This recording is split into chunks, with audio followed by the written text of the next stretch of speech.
I want to dissect this one email that came from Dr. Auchincloss back to Dr. Fauci. Dr. Auchincloss, again, just to refresh, is Dr. Fauci's top deputy. So this is the email on Saturday, February 1st at 11:47 in the morning.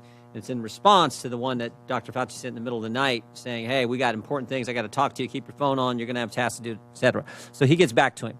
The email says, the paper you sent me says the experiments were performed. Again, the paper is about gain-of-function research at the Wuhan lab before the gain-of-function pause, but have since been reviewed and approved by NIH. Not sure what that means, since Emily is sure that no coronavirus work has gone through the P3 framework. She will determine if we have any to sensitize this work abroad. Dr. Giroir, are you part of when you were in the government, were you part of the P3 framework? I was not. How it does the P3 framework, my understanding it's an oversight board that is there to decide if you are, in fact, going to fund any gain-of-function research. Is that right? That's what the intent is, but how it works, how research gets taken into that, it's unbelievable to me that coronavirus work would not get even into the process. If you look at the abstract from the latest grant that was done to EcoHealth, it talks about using protein sequence data, infectious clone technology, in vitro and in vivo infection experiments. This is all gain of function. How this could not get into the P3 process is unbelievable. And once it does, how does it work? So who's on it? How do you judge? Let's just back up for a second. I should have done this earlier. There was a pause in any gain of function research. And my understanding was the pause was in 2014. And so for a few years, we didn't fund any of it, right? I don't know why I think there's a fundamental question if we should be funding it at all, but we were funding it, paused 2014, was restarted a few years later, but under the premise that if we're going to restart it, we're going to set up this P3 framework, this oversight body, this oversight function that people will have to look at this closely, or a second look or whatever, some oversight look before it gets funded. Who determines now in the P3 framework during this time, so when it was restarted, who determines what goes in front of the P3 framework or the P3 board? Who makes that determination? I am sorry, I don't know that, and I don't think anybody knows that about out of the hundreds or thousands of grants, who picks which ones go and not. And if there were truly no coronavirus work that got there, you have an intake problem. That means dozens, hundreds of. Well, someone's got to be responsible. Who heads NIH? Well, ultimately the buck stops with Dr. Collins, who's the NIH director. And Dr. Fauci, he makes decisions on this? Dr. Fauci on NIAID. They are the directors. Ultimately, they are the responsible individuals. So in the end, the people responsible for this, who are supposed to decide if a grant proposal is going to go in front of the P3 framework board process or not, is ultimately Dr. Collins and Dr. Fauci. Is that right? They run the institutes, they run the NIH, the buck stops there. Yeah. That's correct. Okay. I think, Dr. Quay, you were getting ready to say something? Well, yes, the moratorium started in 2014. It was taken away in May 2017.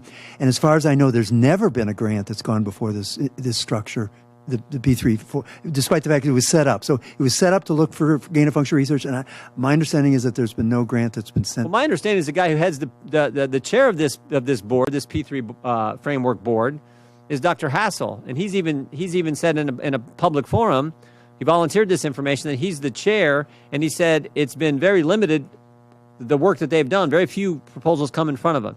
But I think maybe the big takeaway for us today is the people responsible for making these decisions, Dr. Collins, Dr. Fauci, we invited them, they wouldn't come. And then the guy who chairs the board, Dr. Hassel, we invited him, and he wouldn't come. I think there's something there. Do you think? Well, let me do this question first. Dr. Muller, you raised something. Well, let me go back. Dr. Giroir, why don't you think they're here? Why wouldn't they come? Dr. Fauci and Dr. Collins and Mr. Hassel. I don't know. I know Tony and I know Francis pretty well.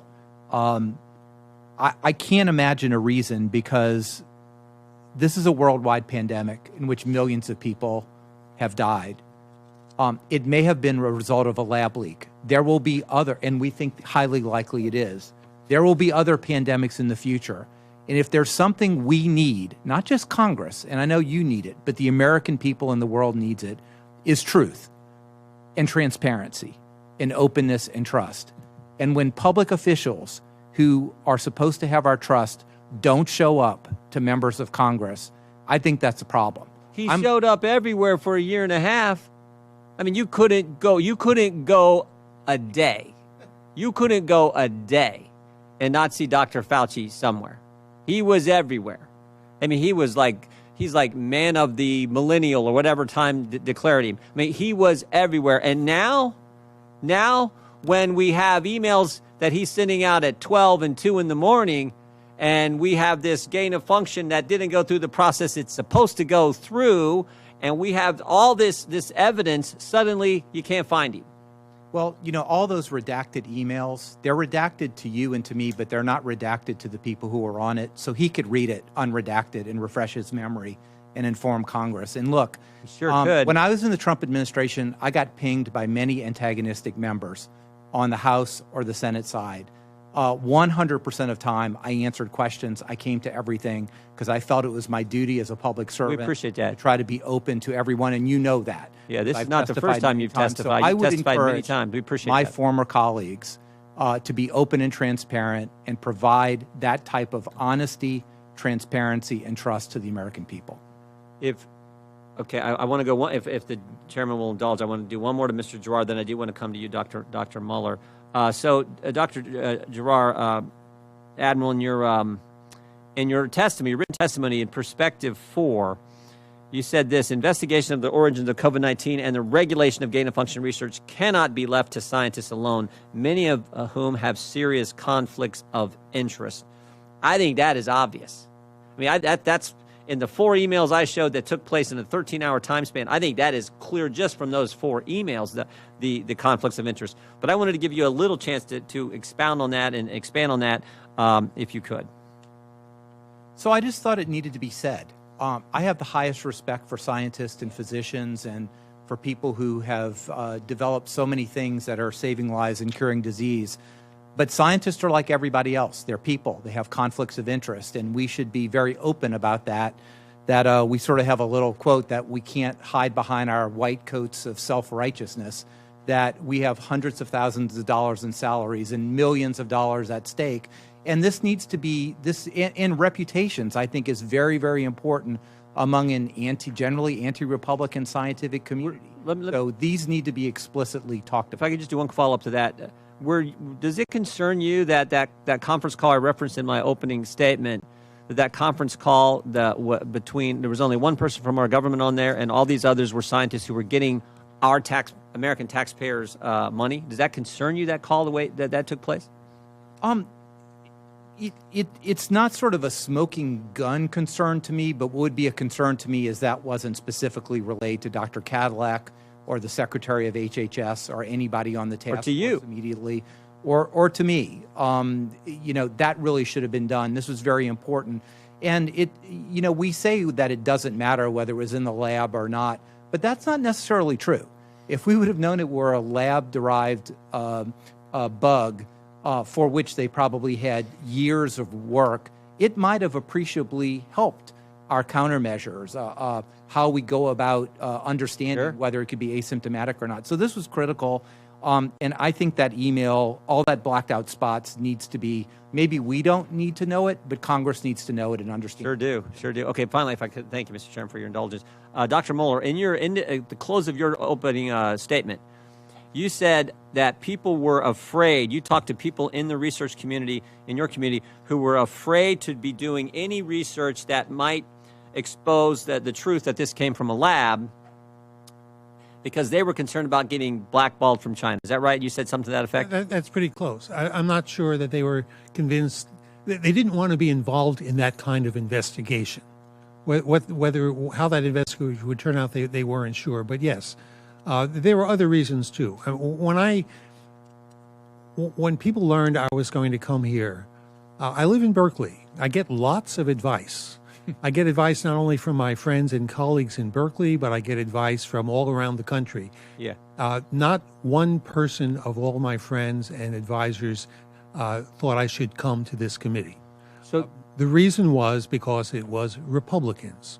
My response to every one of them is I am not going to go and, scientists, yes, they are often biased. You need to distinguish between scientists' opinions and science. And science is nonpartisan. Science is unbiased. I came here and I told all of them I was going to come here and I will talk to anybody. Yeah. And I want to present science because I think in this case, the science by itself carries the argument. I don't want you to ask me for my opinions on things. If I stick to the science, then I can defend myself against my friends. The chairman just refreshed my memory. He said the words you used were enemies of China, I think you used, when anyone who would be doing research that would go against the evolutionary theory of this was going to be somehow attacked. But it wasn't just China. This is my point. It was everyone. Dr. Fauci was against doing that. The media was against. If you did that, big tech went against. Everyone went against the people who were actually, as it turns out, focusing on the truth.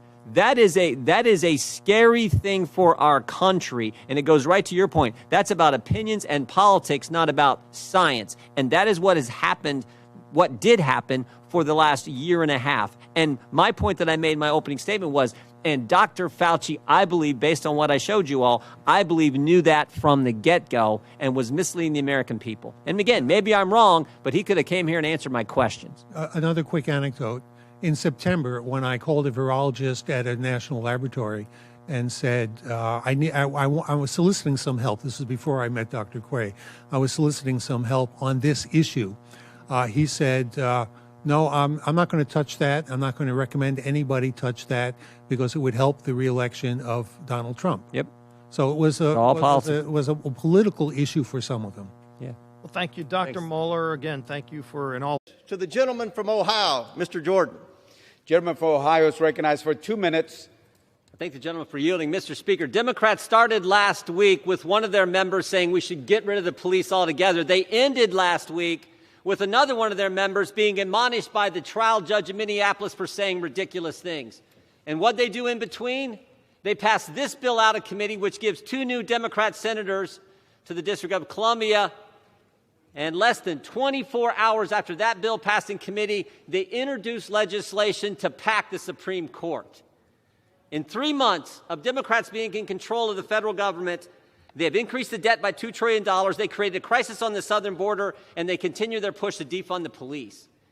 And now, so they can continue their radical policies, think about what else they've passed out of this body. A bill to federalize our voting laws, federalize our election laws, a bill to pack the court, as I said. They introduced that. The chairman of the Judiciary Committee, of all people, introduced that bill. And here we are today, pure power grab to give 2 Democrat senators to District of Columbia. There is a crisis on our southern border. The American people want us to focus on the crisis. Even the president called it a crisis. Let's stop the power grab. Let's deal with the issues the American people want us to deal with. That's what we should be focused on. I hope we vote this bill down. I urge a no vote and yield back to the gentleman from Kentucky. Gentleman from Ohio yields back. Gentleman from Kentucky reserves. Gentleman